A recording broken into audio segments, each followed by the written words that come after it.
우리 복음에는요, 사람을 살리는 능력이 있습니다. 복음은 생명을 살리는 능력이 있습니다. 자, 오늘 말씀의 제목이기도 한데 몇백 분에게 복음은 사람을 살리는 능력이 있습니다. 시작. 아멘.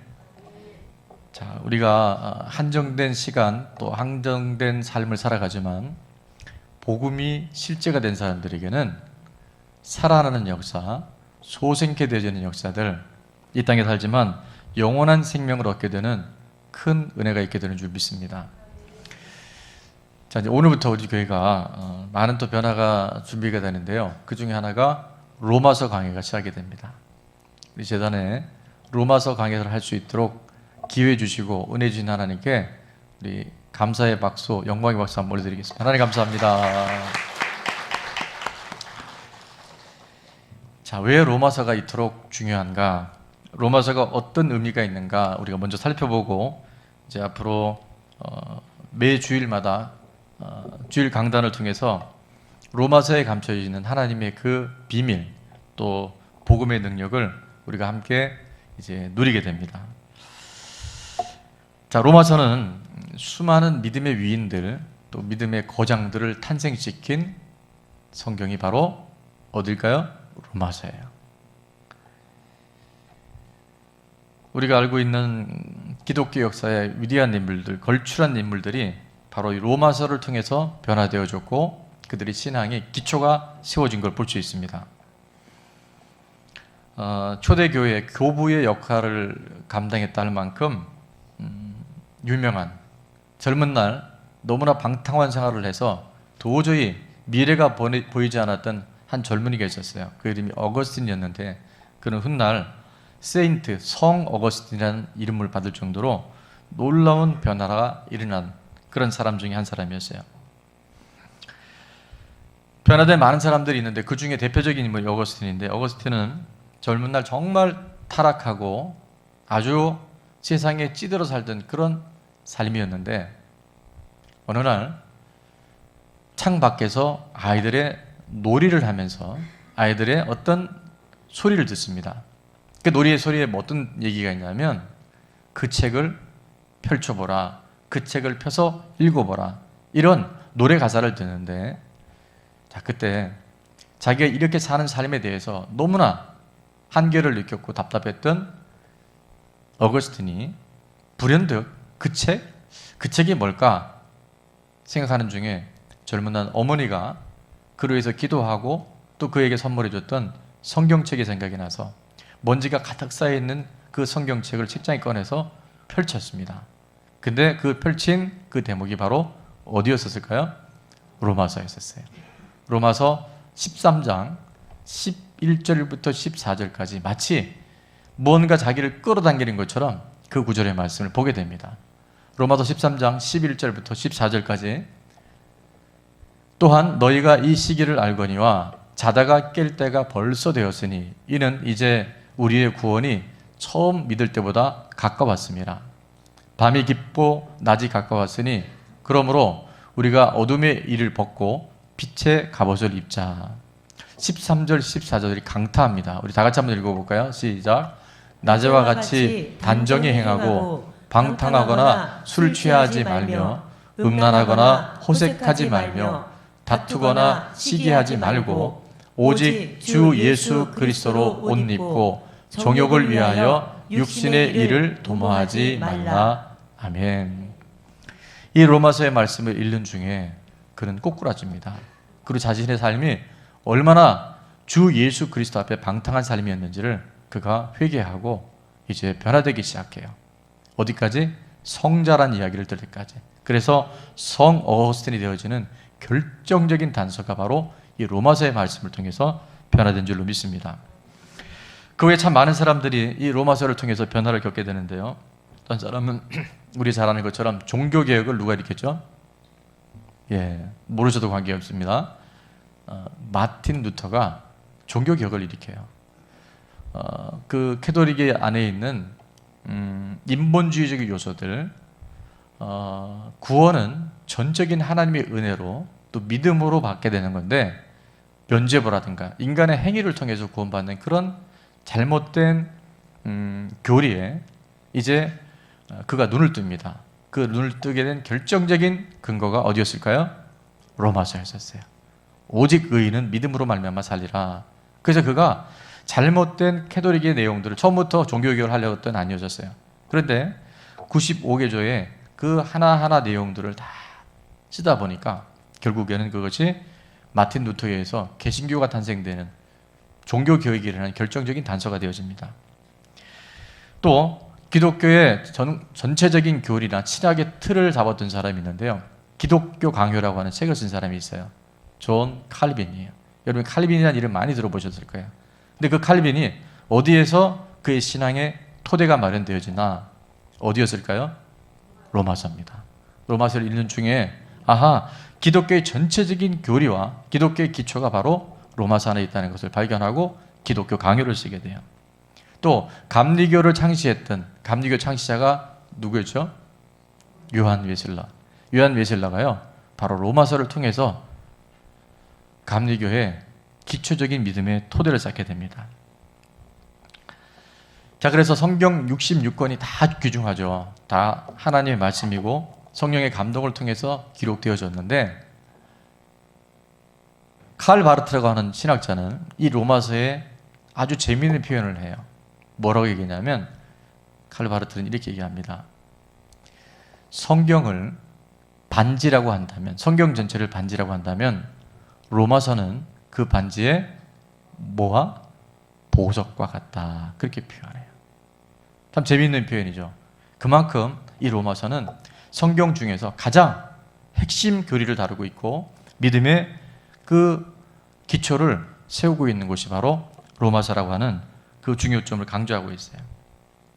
자, 그러면 이 로마서는 언제 써져졌을까? 누구에 의해서? 또 누구한테 이 로마서라는 것이 전달되었을까?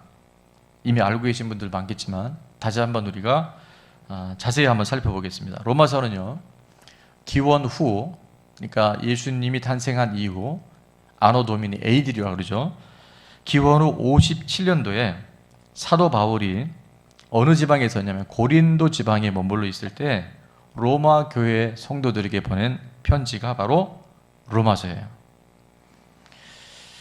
자, 로마 교회 그러면 여러분은 어떤 그 분위기가 연상이 됩니까? 로마 교회 그러면 로마 교회는 뭔가 좀 있어 보이지 않아요?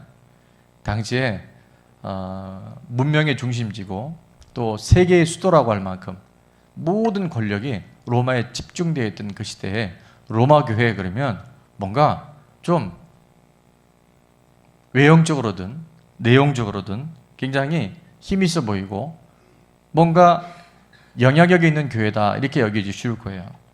그러나 실상 아는 분들이 있겠지만 이 로마 교회는 그렇게 힘이 있거나 그렇게 평탄한 교회가 아니었던 것을 볼 수 있습니다. 로마 교회는 한마디로 얘기하면 역사상 가장 비참하고 가장 고난을 많이 당했던 교회, 대표적인 교회가 바로 로마 교회였었어요. 그래서 어떤 신학자는 이렇게 표현하더라고요. 로마 교회는 한마디로 무덤 교회였다, 죽음의 교회였다, 그렇게 표현을 하고 있어요. 무려 기독교가 이제 국교로 공인된 시기가 313년인데 약 300년 동안 이 로마 교회는요, 정상적인 교회의 모습을 갖지 못합니다.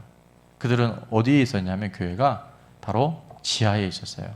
그것을 성지순례 가본분들을 보셨겠지만 카타콤이라고 하는 그 지하 무덤 교회에 그들은 생활하고 있었던 것을 볼 수 있어요.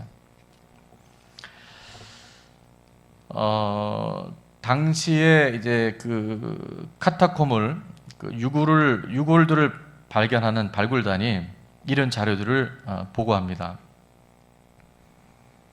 시체들이 하나씩 나오는데 그 카타콤에서 죽은 이제 시체들이, 근데 키가요 한 120cm밖에 안 되는 소년의 그런 뼈들이 이제 유골 중에 발견이 되어져요.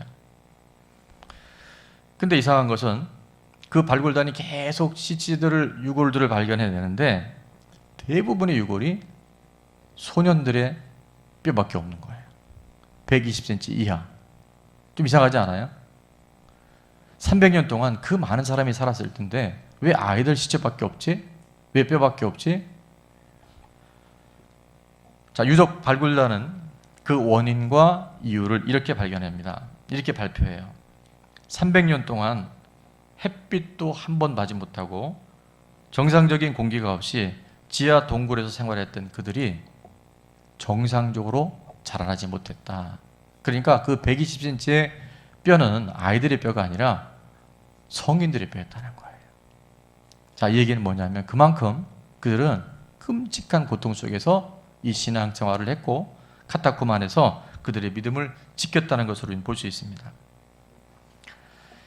자, 이 얘기를 왜 했냐면요, 태어나서 죽을 때까지 본인은 물론이고 그 자녀들 또 손주들 그 다음 세대들까지 왜 바깥에 나가지 않고 그 지하 카타콤 무덤교회에서 그들이 생활했을까?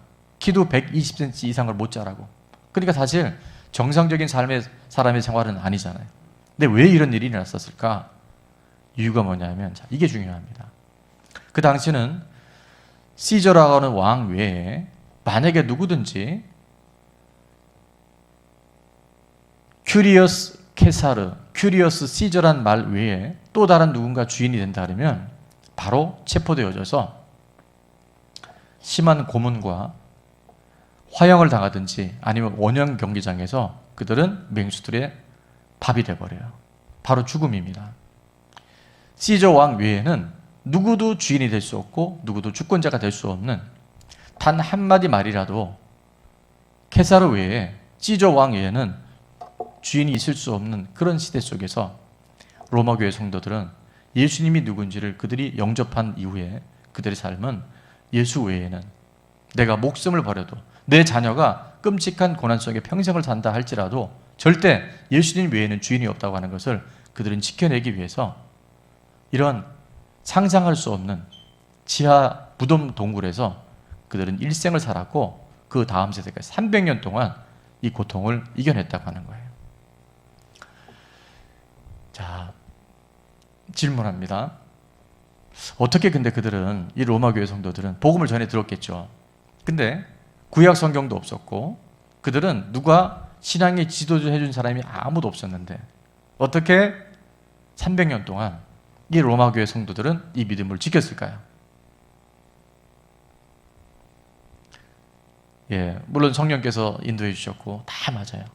근데 결정적인 건 뭐냐면 바로 우리가 지금 앞으로 계속해서 강해를 보게 될 이 로마서, 사도 바울이 쓴 이 편지가, 이 로마서 16장이 바로 300년 동안 그 지하에서 죽음과 같은 인생을 살았지만 한 번도 그들은 실망하거나 실족하거나 낙심하지 않고 오직 예수 그리스도만이 주라고 시인할 수 있는 그 근거가 바로 이 로마서에서 비롯된 줄로 믿습니다. 자, 그만큼 로마서는 이토록 중요해요. 오늘 이 로마서 복음을 받는 우리 좋은 나무 교회 안에 이제 이 마지막 때 하나님이 정말 누가 주인인지가 선명해지고 분명해져서 우리 삶에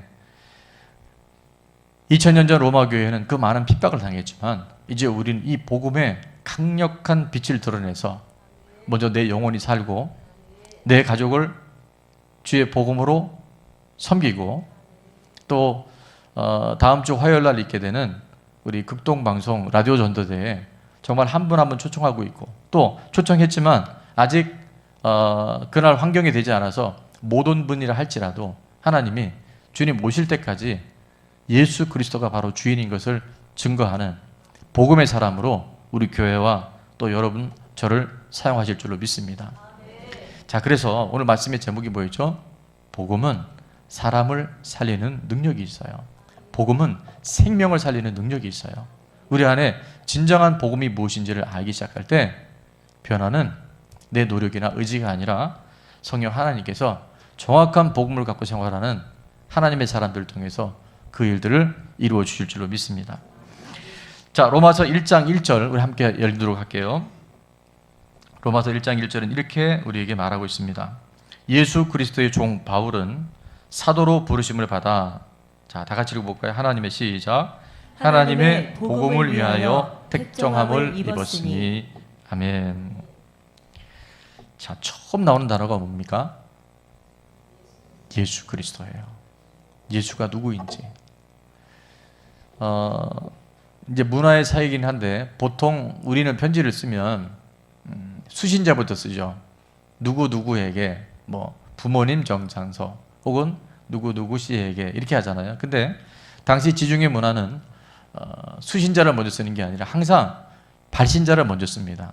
그래서 누가 누구에게 편지를 썼다. 그래서 수신자의 내용은 여러분 아까 이제 그냥 읽으느라 모르시겠지만 7절에 보면 이 편지가 바로 로마 교회 성도들에게 쓰였다는 거, 수신자가 7절에 나오긴 해요. 자, 중요한 것은 발신이냐 수신이냐가 중요한 것이 아니라 바울이 지금 왜 이 글을 썼는지, 왜 편지를 썼는지 그는 1절에 이렇게 얘기합니다. 예수 그리스도의 종 바울은 이렇게 얘기를 해요. 예수가 누구인지를 정확히 할 때, 그냥 우리가 수없이 성경을 읽을 때는 그 뜻을 잘 모를 수 있어요. 그런데 이 바울이 로마 교회를 향한, 또 2019년 김포 좋은 나무 교회를 향한 하나님의 메시지가 무엇인지를 듣기 시작할 때 우리는 놀라운 하나님의 일하심이 나타나게 되는 줄로 믿습니다. 자, 예수가 누구라고 얘기합니까? 예수 그리스도라고 얘기해요. 그리스도. 자, 우리는 이 단어 안에 성경의 비밀들을 하나씩 찾아가게 되는데요. 그리스도라고 하는 것은 아는 분들이 있을 겁니다. 기름 부은 자다, 이런 뜻이 있어요. 기름 부음을 받은 자다. 그것이 그리스도라고 그래요. 그래서 구약에 보면 이 그리스도, 기름 부은 자들에 대한 세 가지 유형의 신분이 나오는데, 첫 번째는 제사장, 두 번째는 선지자, 세 번째는 왕.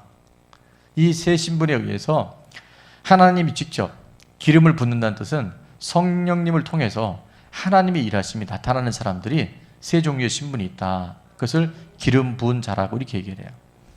제사장은 지금 이 시대는 그런 것이 이렇게 뭐 피부에 와닿지 않지만 구약에서 제사장은 굉장히 중요합니다. 뭐냐면 죄로 말미암아 하나님과 인간 사이가 영원히 메꿔줄 수 없는 그 간격을 제사장을 통해서 바로 하나님 앞으로 나갈 수 있는 길을 열어주는 사람, 그것이 바로 제사장의 역할이었었어요.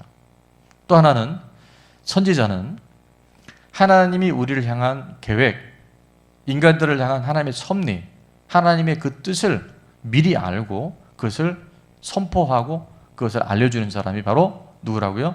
선지자. 그 선지자에게 하나님이 기름을 부으셨다. 그리고 마지막으로 왕. 인생을 내 힘으로 살아갈 수 없고 내가 스스로 보호할 수 없기 때문에 그 인도함을 받고 그들을 잘 이끌어갈 수 있는 그 왕에게 기름을 부었어요. 그래서 구약에는 세 신분이 어디라고요?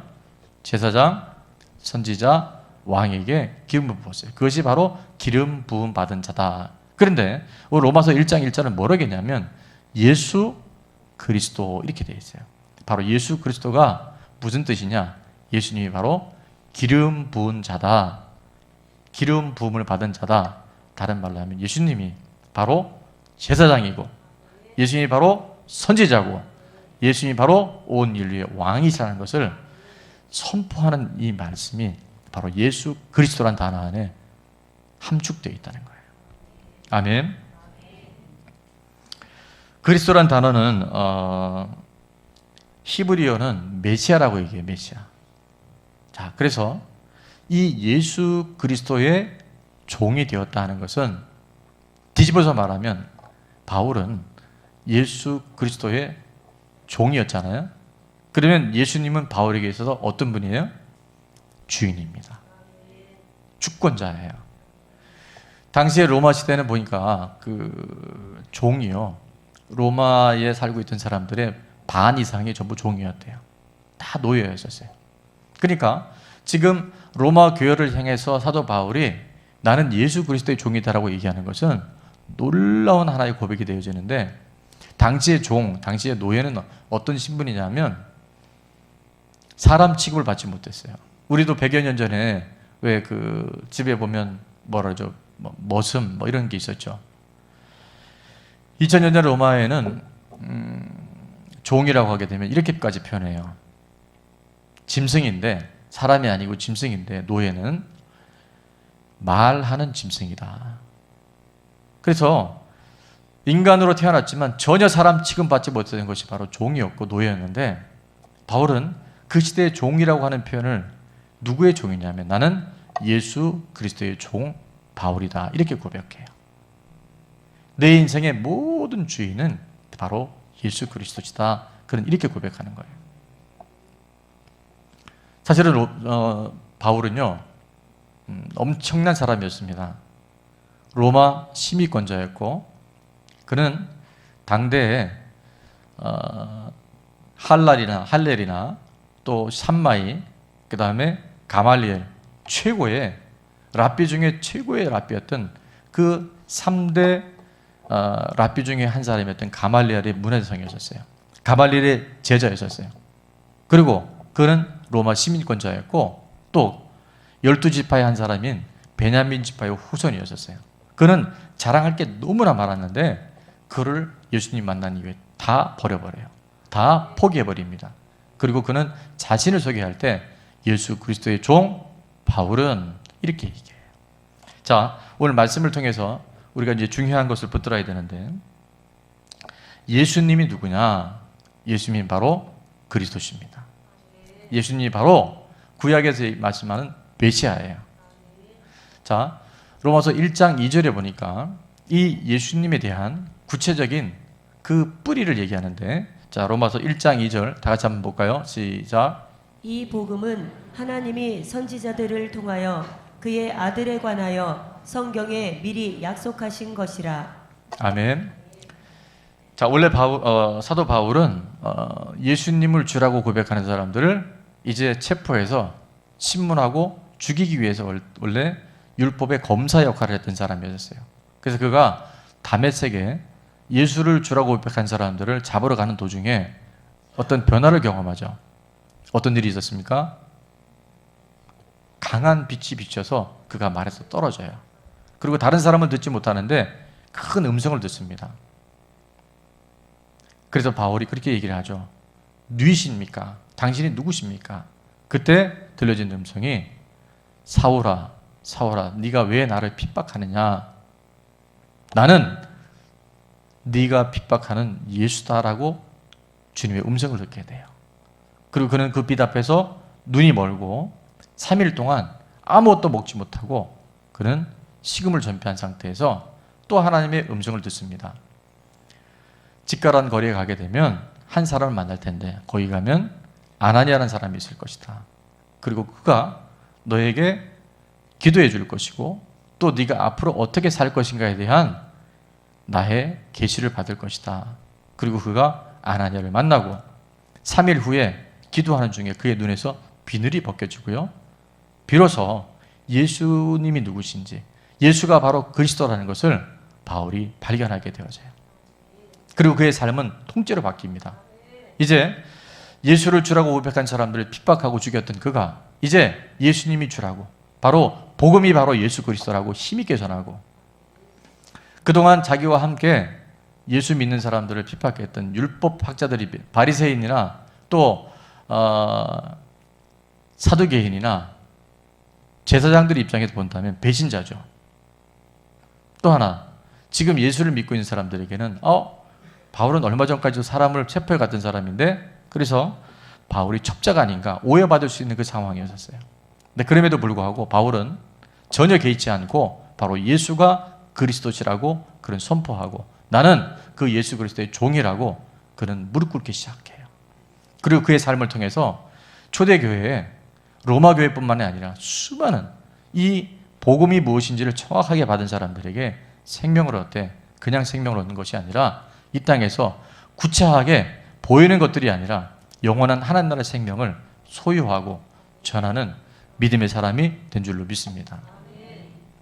그래서 이 바울이 얘기하는 특별히 오늘 1장 2절에 하나님께서 선지자를 통해서 미리 말씀하신 그 예수 그리스도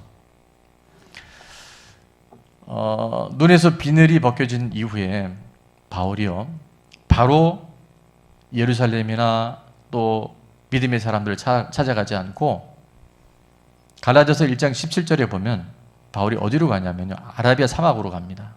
근데 그 기간이 3년 동안 아라비아 사막에서 그가 홀로 시간을 보내요. 과연 그러면 바울이 그 3년 동안 아라비아 사막에서 뭘 했을까? 여러분 뭘 했을까요? 회개했을까요? 예, 회개도 했겠죠.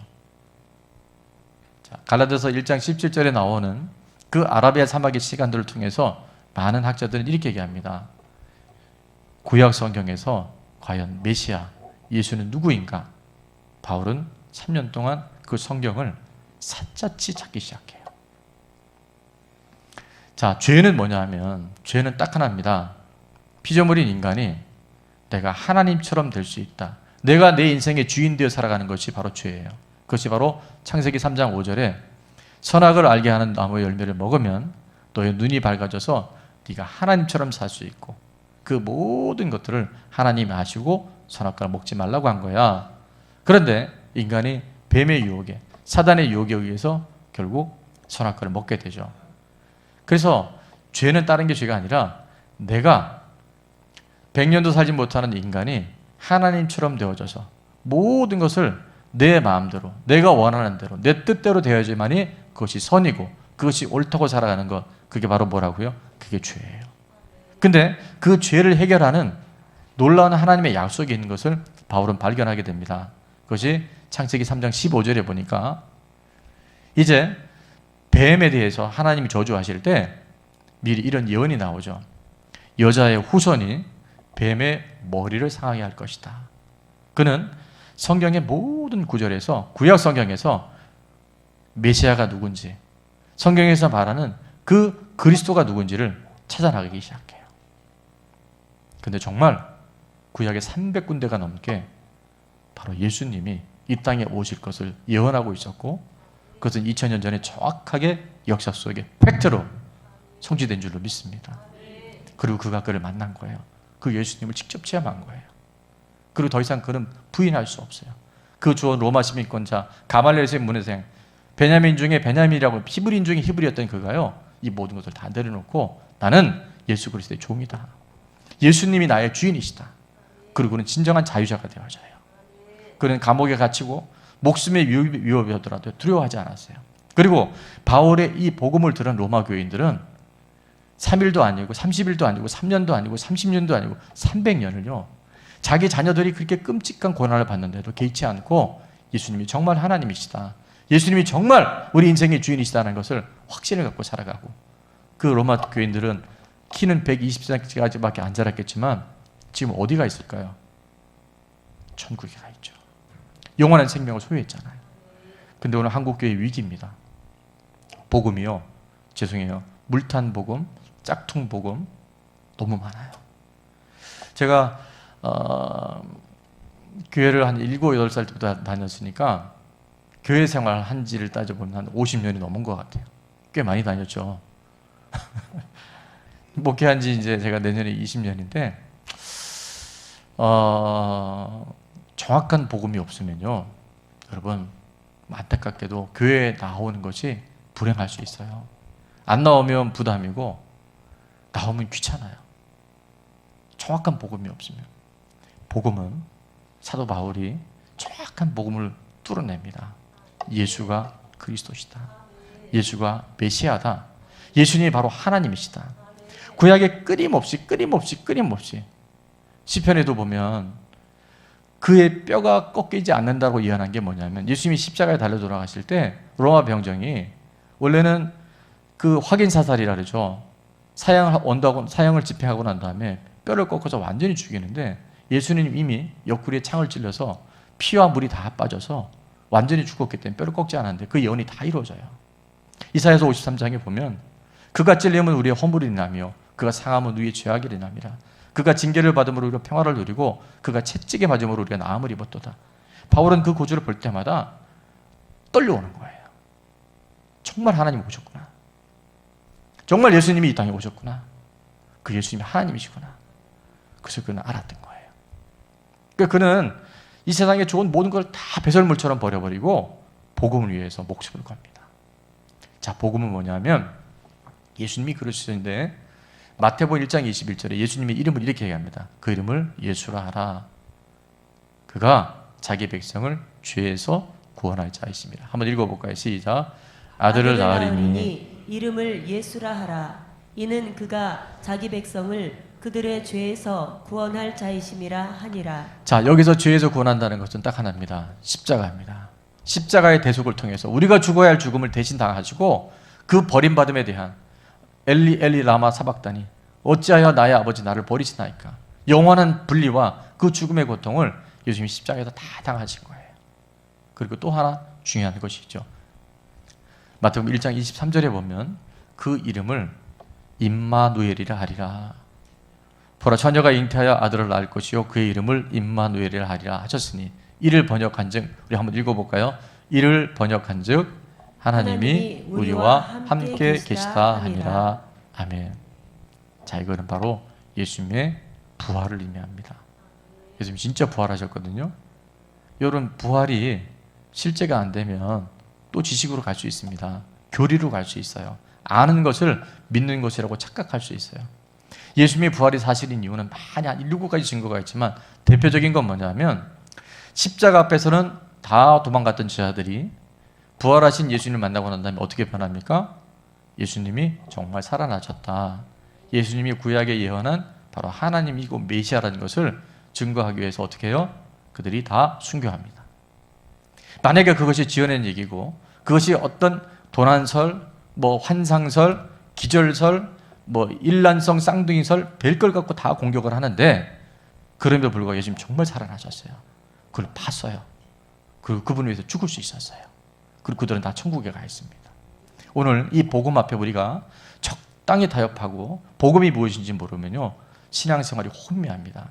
고린도후서 4장 4절은 이렇게 말해요. 이 세상 신은 뭐냐면 귀신입니다. 지금도 이 말씀을 전하는 저나 여러분에게 이 귀신이 잘 안 놔주는 게 있어요. 이 세상 신이 믿지 아니하는 자들의 마음, 믿지 않는다는 건 뭐냐면 아직도 내가 주인 되는 것이 믿지 않는 거예요. 교회 나오는 것을 얘기하는 게 아닙니다. 저처럼 안수받고 목사 된다고 얘기하는 것이 아니에요. 신분을 얘기하는 것이 아니라 주권이 바뀌지 않는 사람들, 믿지 않는 사람들이에요. 여전히 내가 하나님 될 살아가는 것이 바로 믿음이 없는 사람들이에요. 그 믿지 않는 자들의 마음을 어떻게 한다고요? 혼미하게 만들어요. 지금 이 말씀 전할 때 혹여나 여러분이 졸리거나 여러분의 자꾸 딴 생각이 들어오면 한번 생각해 봐야 돼. 이게 어떤 현상이지? 복음이 전파되고 진리가 들어오는데 내 삶에 뭔가 자꾸 이렇게 혼미함이 온다고 하면 한 번은 의심해 봐야 돼요. 물론 간밤에 야근하실 수도 있고 피곤하신 분들은 좋아도 괜찮은데 그렇지 않다고 한다면 한 번 생각해 봐야 돼요. 자, 4장 4절 한번 같이 소리내서 읽겠습니다. 시작. 그 중에 이 세상 신이 믿지 아니하는 자들의 마음을 혼미하게 하여 그리스도의 영광의 복음의 광채가 비치지 못하게 함이니 그리스도는 하나님의 형상이니라. 아멘. 바로 예수님이 하나님이시라는 거예요. 성삼위 하나님. 인류의 죄를 뒤집어 쓰고 이 땅에 죽으셨지만 부활하셔서 오늘 우리와 함께 하시는 그 하나님, 그분이 바로 예수 그리스도시고요. 그것이 바로 복음이에요. 복음은 굿뉴스, 가스펠 이런 얘기를 쓰는데 헬라어는 보니까 유앙겔론이라는 단어를 써요. 근데 기쁜 소식, 좋은 소식, 또 우리를 행복하게 하는 소식. 근데 우리 삶에 기쁨이 없어요. 우리 안에 하나님이 주시는 진짜 좋은 소식들이 없어. 그럼 우리가 지식으로 하는 거예요. 근데 지금 마귀는, 귀신은요, 예수를 혼미하게 만들어버려요. 십자가와 부활은 역사입니다. 아멘. 인류에 박아놓으셨잖아요. 히스토리가 뭡니까? 그분의 이야기잖아요. Before Christ, Anno Domini. 오늘 살아가는 우리 2019년 8월 18일이요. 전부 다 예수 그리스도로 인해서 이어지고 있어요. 근데 우리는 그거를 그냥 지식으로 알고 눈만 깜빡깜빡하고 내가 주인이에요. 그래서 염려하고요. 그래서 내가 판단하고요. 좋은 거 나쁜 거 선악이 전부 내 기준에 있어요. 내가 좋으면 좋은 거고 내가 틀리면 다 틀린 거예요. 세상에 그런 법이 어디 있습니까? 하나님이 진리시고 하나님이 의이시고 하나님이 옳은 거잖아요. 하나님은 오늘도 우리가 대표기도 때 그런 같이 은혜를 받았는데 우리보다 우리를 더 사랑하셔요. 우리보다 우리를 더 잘 아셔요. 우리 이 땅에 보내실 때는 지옥 보내려고 보내신 게 아니에요. 우리를 메시아 예수 그리스도를 통해서 우리를 구원하시려고 이미 창세기 때 에덴 동산에서 이미 우리는 하나님 부인했잖아요. 근데 우리를 기회를 주시고 우리를 살리시되 요한복음 10장 10절에 이렇게 말합니다. 도둑이 온 것은 마귀가 온 것은 도둑질하고 우리를 죽이고 멸망이라 하는 것은 영원한 형벌인데요. 하나님이 주신 그 분복을 다 도둑질 당해요. 다 빼앗깁니다. 사기 당해요. 다 쏘가요. 그리고 우리를 죽이고 마지막에 멸망시켜요. 그런데 예수님이 오신 것은, 예수님이 이 땅에 오셔서 죽고 부활하신 이유는 택한 하나님의 양들, 하나님의 자녀들로 하여금 생명을 얻게 하되 풍성히 얻게 하려 하십니다. 그것은 우리가 오늘 죽어 천국 가는 그 영원한 생명도 있지만요, 이 땅에서 풍성한 생명을 내가 누리고 이 복음이 갖고 있는 능력을 이제는 흘려보내고 전하라고 우리에게 이 놀라운 복음을 허락하신 줄로 믿습니다. 그래서 주인이 안 바뀌면 끊임없이 도둑질 당하고 죽임 당하고 멸망 당하고, 하나님은 우리를 버린 것이 아니라 내가 주인 돼 있으니까 하나님과 같이 있을 수가 없잖아요.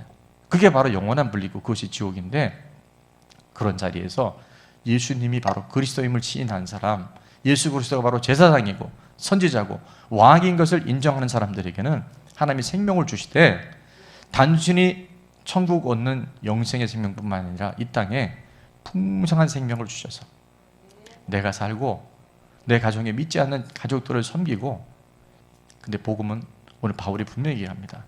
예수 그리스도의 종 나 바울은 예수 그리스도가 바로 십자가와 부활을 통해서 나의 주인된, 내 삶은 그분에 속한 것이고 내 삶은 그분이 책임지신 삶이라고 하는 이 정확한 복음이 우리 가운데 들어오잖아요. 그러면 희한한 일은 우리 삶에 그때부터 하나님이 일하시기 시작해요. 20년간 목회를 하면서 많은 과정이 있었는데 그 변화가 일어날 때 보니까요, 어려움이 오고 위기가 올 때마다 딱 하나 합니다. 누가 주인이지? 내가 이해할 수 없는 건축 과정에서 전에도 말씀드렸지만 굉장히 많은 변수들이 있었어요. 그때마다 항상 제가 물어봅니다. 지금 내 마음에, 지금 나타나는 이 상황과 현상에 누가 주권자인지를 제가 분명히 하니까요, 안 될 것 같은 일들, 닫힌 문들이요, 하나님이 열린 문이 되게 하시고, 불가능할 것 같은 일들이요, 하나님이 길을 열어주시고, 만날 만한 만남의 축복들을 열어주시더라고요. 그러니까 하나님이 하시잖아요. 복음은 그래서 살리는 능력이 있는 거예요. 지금 얼마나 많은 사람들이 돈에 얽매여 있습니까? 여러분, 지금 누구도 돈으로부터 자유롭지 않잖아요. 그러나 복음이 있는 사람에게는요, 영권이 있는 사람에게는 하나님이 만남의 축복을 주시고, 또 하나님 그 상황 가운데 물질의 복을 풀어주셔요. 물건을 열어주셔요. 이거는 제 얘기가 아니라 그게 복음이라니까요. 복음은 사람을 살리고요, 생명을 살리고 환경을 돌파할 수 있는 능력을 복음 안에는 다 갖고 있어요. 주인이 분명한 사람들에게는요, 진짜 자유가 와요. 돈으로부터, 질병으로부터, 사람으로부터, 벗어날 수 없는 이 세상의 유혹과 죄로부터, 그리고 마지막 가게 되면 왜 사람이 두려워할까요? 바로 죽음 때문에 두려워해요. 그런데 주인이 분명한 사람, 역사적인 증거를 통해서 바로 예수가 그리스도이심을 확증한 사람들에게는요, 그 모든 것들이 다 뚝뚝뚝뚝 끊어져 나갑니다. 그래서 로마서 8장 32절은 이렇게 말씀하세요. 예수님이 내가 진리다, 길이다, 생명이다 말씀하신 이후에 로마서 8장 32절, 요한복음 8장 32절에 예수님 이렇게 말씀해요. 진리를 알지니 진리가 너희를 자유케 하리라. 진리는 바로 예수 그리스도가 진리십니다. 그분이 실제 이 땅에 오셨고 부활하셔서 지금 우리와 함께 하셔요. 우리가 숨 쉬는 것보다, 우리가 눈 뜨고 보는 것보다 더 실상으로 그분은 지금 우리와 함께 하셔요. 그 이름을 임마누엘이라 하리라. 하나님이 우리와 함께 하시다, 함께 계시겠다 함이라. 그래서 그분이 진리 되신 예수 그리스도를 아는 사람들, 여기서 안다는 것은 지식이 아니라 그랬죠. 바로 그분을 경험하고, 원어에 보니까 기노스코란 단어를 쓰는데 그것은 바로 그분을 만나는 사람, 그분을 실제 경험하는 사람들에게는 진리를 알지니, 따라하겠습니다. 진리가 우리를 자유케 하리라. 우리를 자유케 합니다. 오늘도 그런 일들이 시작이 돼요. 그 끔찍한 300년 동안의 카타콤의 생활도 날마다 천국의 삶을 살아갈 수 있었던 것. 잠깐 있다가 안개처럼 사라지고 아침 이슬처럼 살아가는 인생들인데, 저도 나이가 들어가 보니까 지나간 세월들이 정말 빨라요. 앞으로 남은 삶 그렇게 길지 않습니다. 그럼 우리가 어디로 왔다가 무엇 하다가 주님 앞에 갈 건지를 명확하게 시작할 때 우리는 자유가 오기 시작해요. 에베소서 끝으로 4장 13절에는 이렇게 말합니다. 지금 이 시대를 살아가는 우리들에게 하나님 이렇게 말씀하세요. 우리가 다 하나님의 아들을 예수 그리스도를 믿는 것과 아는 일에 뭐가 되어? 하나가 되어져서 온전한 믿음이 되어져서 그리스도의 장성한 분량이 충만한 데까지 이르는, 그래서 갈수록 좋아지는. 우리가 실수할 수 있고 넘어질 수 있잖아요. 근데 복음이 선명한 사람, 주인이 분명한 사람은요, 잠시 잠깐의 어려움과 위기가 올 수 있더라도요 벌떡 일어납니다. 왜? 내가 주인이 아니니까. 지리그릇 같은 우리 인생에 보배 대신 예수님이 주인이시니까요, 넘어져도 빨리 일어나요. 회복 탄력성이 굉장히 빨라져요. 그리고 하나님이 하실 일들에 대한 지금 나의 연약함과 과거의 상처마저도요 더 이상 그거에 연연하지 않아요. 그리스도 예수 안에 있으면 새로운 피조물이라 이전 것은 지나갔으니 보라 새 것이 되었도다. 날마다 새로워져요. 날마다 좋아져요. 겉사람은 후패하지만 우리 속사람은 날마다 강건해져서 이 땅에서 하나님 나라의 그 생명 누리고 전하며 흘려보낼 수 있는 복음의 증인들 다 되게 될 줄로 믿습니다. 그래서 9월부터 시작되는 우리 대안학교 또 양육 과정들이 이제 시작이 되는데 한 4개월 동안 참 많은 변화들, 건축 이후에 참 하나님이 엄청난 역사들을 이루고 계신데 이번 9월부터는 그 하나하나 정말 스텝 바이 스텝 하나님이 이 복음의 실제를 갖고 살아가는 저와 여러분 삶 가운데 놀라운 일들을 믿는 것과 아는 일에 온전히 하나가 되어져서 장성에 분량한 일은 바로 하나님 나라까지 이룰 수 있는 놀라운 믿음의 사람으로 우리를 변화시켜 줄 줄을 믿습니다.